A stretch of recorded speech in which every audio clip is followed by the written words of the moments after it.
In a significant and highly controversial move, President Trump's administration has recently sought to rescind $4.9 billion in congressionally approved foreign aid.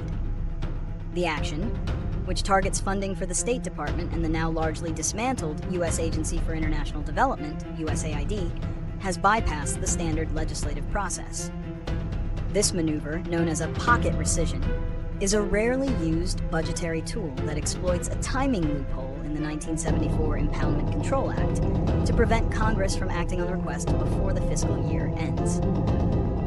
While the administration argues this is a legal and necessary step to reduce spending on woke and weaponized foreign aid, the action has triggered immediate and bipartisan backlash from Capitol Hill and ignited a constitutional debate over the balance of power. The administration's stated rationale for this action aligns with its long-held America First foreign policy philosophy. Officials have argued that the cuts are necessary to eliminate wasteful spending and realign the budget with the nation's core priorities. By framing foreign aid as woke and weaponized, the administration seeks to justify the cuts to a public that may be skeptical of overseas spending, especially when domestic needs are perceived as paramount.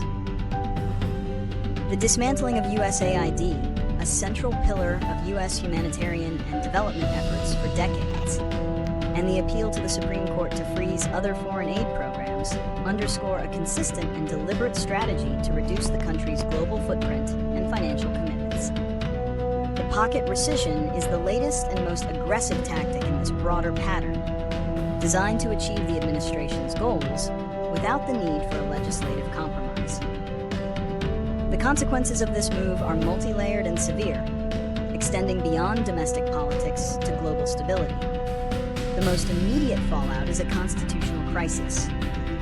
The U.S. Constitution grants Congress the exclusive power of the purse, and this action is seen by many, including the Nonpartisan Government Accountability Office, GAO, and prominent lawmakers from both parties, as a direct violation of that power. It sets a dangerous precedent that could allow a president to unilaterally negate congressional spending decisions, effectively creating a line-item veto that the president does not constitutionally possess.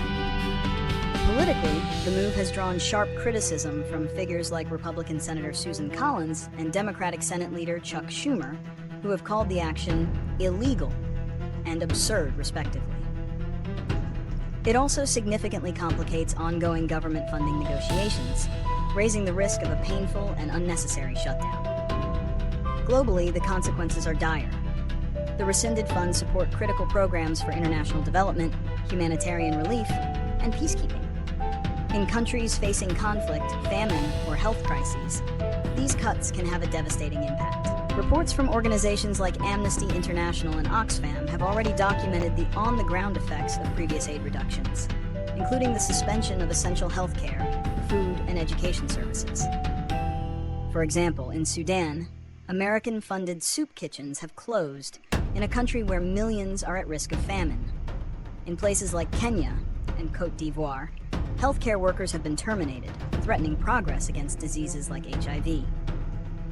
By pulling back on these commitments, the U.S. risks ceding influence to rival powers and damaging its reputation as a reliable international partner, potentially undermining its own national security interests in the long run. Given the current political climate, one can predict several possible outcomes.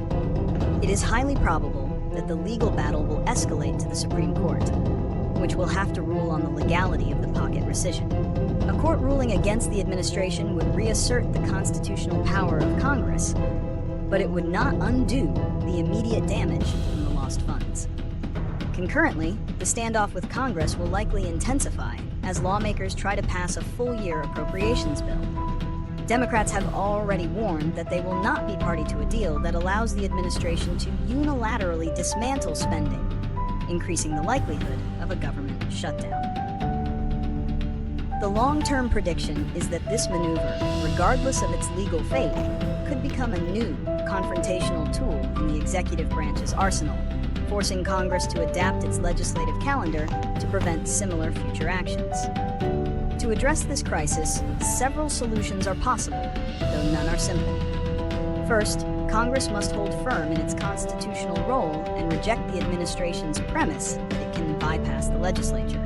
This could involve an immediate legislative challenge or even a bipartisan lawsuit to force the funds to be spent as appropriated. A more systemic solution would be for Congress to amend the Impoundment Control Act to close the pocket rescission loophole, making it impossible for a president to simply run out the clock on a request.